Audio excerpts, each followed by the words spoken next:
Retour sur le plateau. Merci, monsieur Mohamed Zalamine Bourmatré. Merci d'avoir accepté vraiment notre invitation. Merci à vous. Merci de m'avoir invité. Merci.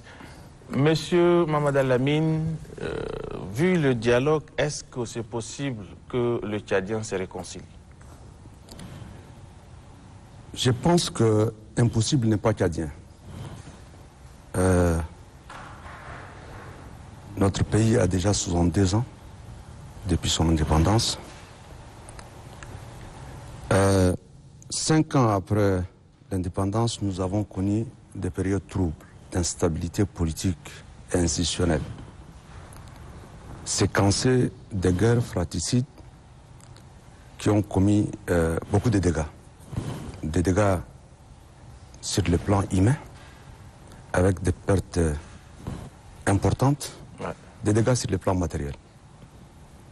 La dernière guerre entre les Tchadiens, si vous vous souvenez, est celle qui a emporté la vie du président Idriss Déby Itno, paix à son nom.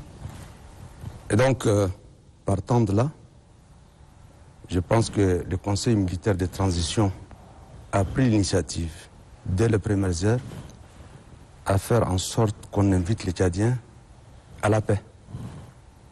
À la paix à travers beaucoup de démarches.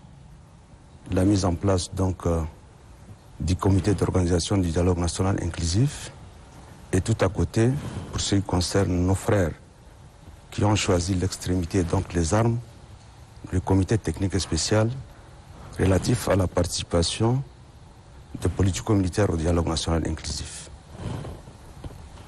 Du côté du CTS, nous avons commencé un travail qui a duré presque 7-8 mois et à travers lequel nous avons fait le tour du monde en essayant de nous rapprocher de tous nos frères politico-militaires, leur expliquer le processus, leur tendre la main et leur faire accepter, en fin de compte, de venir s'asseoir au dialogue national inclusif et souverain. Et donc, avoir notre sentiment, d'abord le sentiment des autorités ici, qui invitent et qui incitent à la paix. Avoir également les réactions de nos frères politico-militaires qu'on a rencontrés. On a même fait plus de 5 mois à Doha. J'étais dans le dernier comité également qui a été mis en place pour la réconciliation. Je pense que tout le monde aspire à la paix.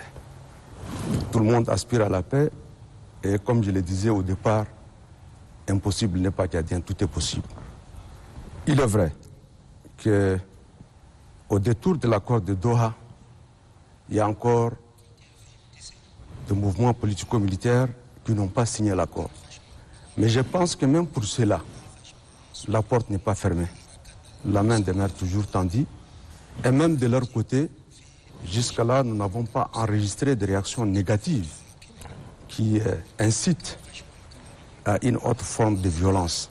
Donc, je pense que par la démarche engagée par les pays médiateurs, le Qatar et les autres, nous allons arriver ensemble à nous asseoir au dialogue national inclusif, discuter en profondeur et sérieusement pour trouver des solutions à notre pays, qui n'aspire qu'à la paix.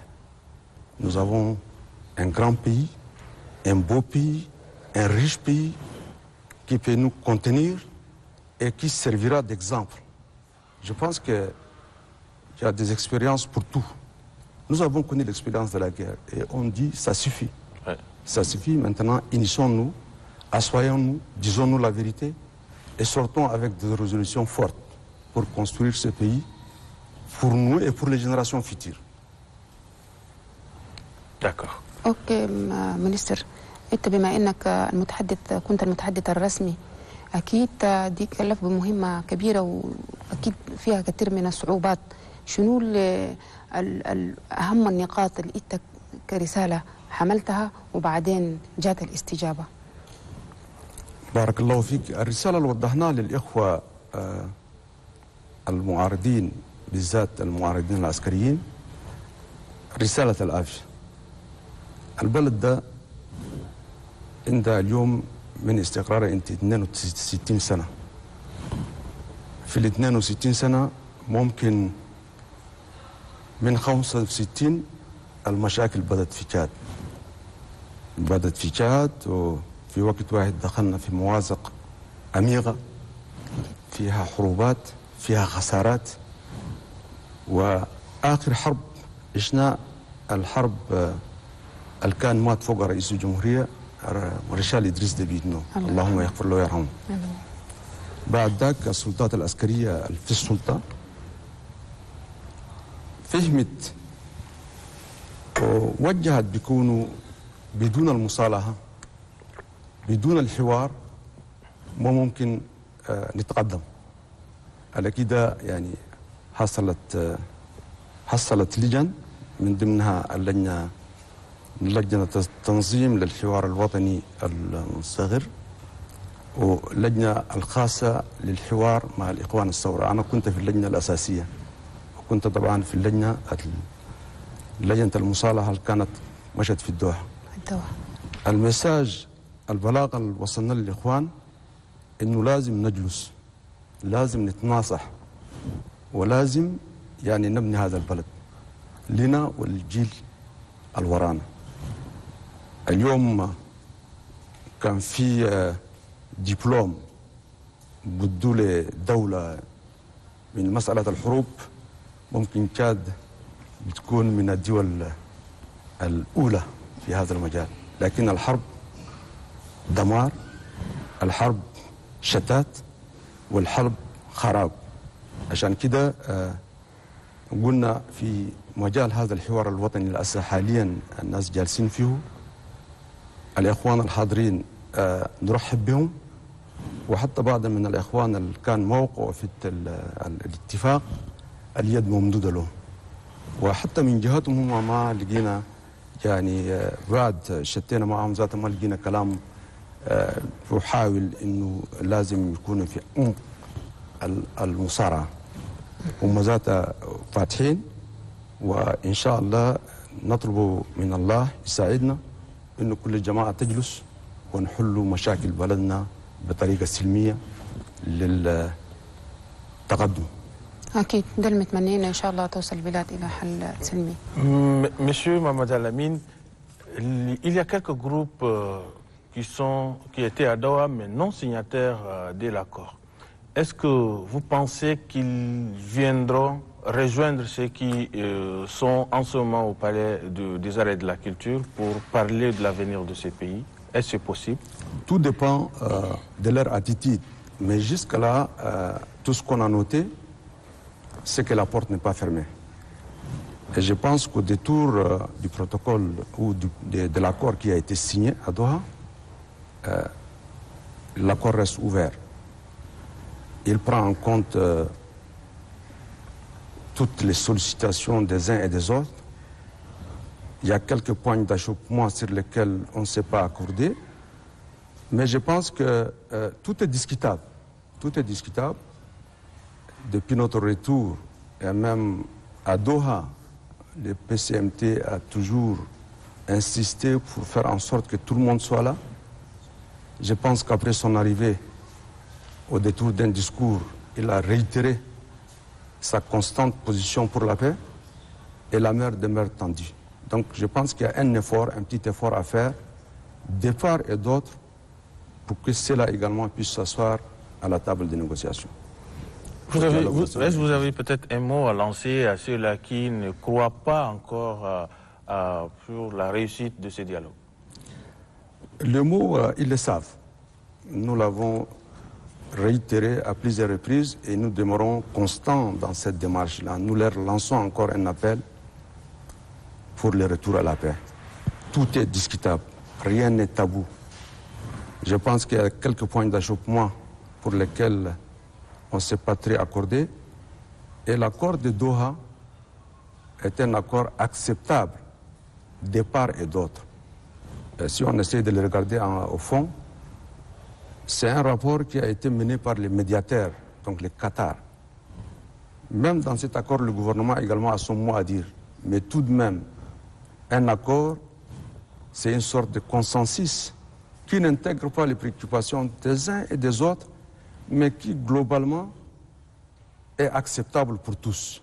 Donc à cela également, nous disons que cet accord est ouvert et nous souhaitons, honnêtement, nous souhaitons de tout cœur qu'ils viennent participer au dialogue national inclusif et souverain. Pas qu'à cela, même à ceux de nos frères qui sont à l'intérieur du pays.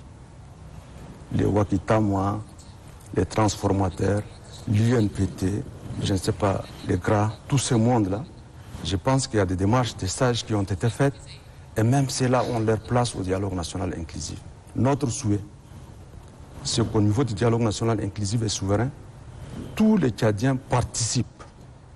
Tous les Tchadiens participent et amènent leur contribution pour qu'on sorte de ces dialogues avec des résolutions fortes pour la refondation de notre pays.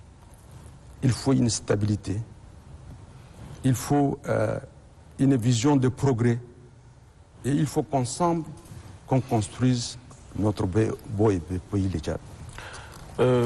Il y a du Tchadien, surtout qui ne font pas partie des politico-militaires ni de la société civile, les Tchadiens lambda, et ils pensent que maintenant, les participants au dialogue national inclusif ne vont pas beaucoup plus s'intéresser au devenir de ces pays, mais quand même parler de leur intérêt personnel. Quelle est votre lecture? Moi, je ne pense pas de cette façon. On ne peut pas réunir les 16 ou 17 millions de Tchadiens au Palais du 15. Je pense qu'il y a des démarches préalables qui ont été faites par les CODNI, tout comme par les CTS. Les CODNI ont fait le tour du Tchad. Ils ont organisé de pré-dialogues dans les différentes provinces du Tchad, tout comme à l'extérieur. Ouais. Tout comme le CTS a fait également le tour de certains pays où s'y trouvent nos frères politico-militaires. Je pense que l'échantillon qui est en ce moment, des Tchadiens qui est en ce moment au palais du 15 ou de l'art et de la culture, comme vous dites, des arts et de la culture. Des arts et de la culture, cet échantillon est représentatif. Personne, de toute façon pas ma personne, nous ne sommes pas venus ici pour un quelconque intérêt. Voilà khaifin, voilà tam'anin. وأنا هنا بوريك بكل التأكيد الكروراك ما بخوفنا والزقرات ما بخوشنا. يعني عندكم أنا هدف هنا واحد. رجلينا قاعدات في الأرض وبنشوف كيف نبني تشاد جميعا. إن شاء الله كلامك بصراحة يا ريت كل الناس تنظر زي نظرتك دي، ونتمنى إنه الحوار ده يوصل بينا إلى الشيء اللي إحنا طالبينه بالضبط، وإن شاء الله كل النوايا تكون مثلك كده تماما. هذا طلبنا وهذا ممكن طلب كل التشاديين. بارك هل الله في فيك. كلمة أخيرة، كلام أخير كلام نتمنى إنه في هذا الحوار الوطني الناس تتناصح بكل avec tout le respect, بكل الاحترام. الوضع ما وضع أشخاص ولا وضع شخصي، الوضع وضع وطني. أكيد. والبلد ده عاش مسائل عميقة صعبة. لازم نتحدى المسائل دي ونوصل على حلول ترضي الجميع. Merci, monsieur Mohamed Alamine Bourmatrié, ancien ministre et membre du comité technique spécial chargé des négociations avec les politico-militaires. Merci d'avoir répondu à notre invitation. Merci à vous.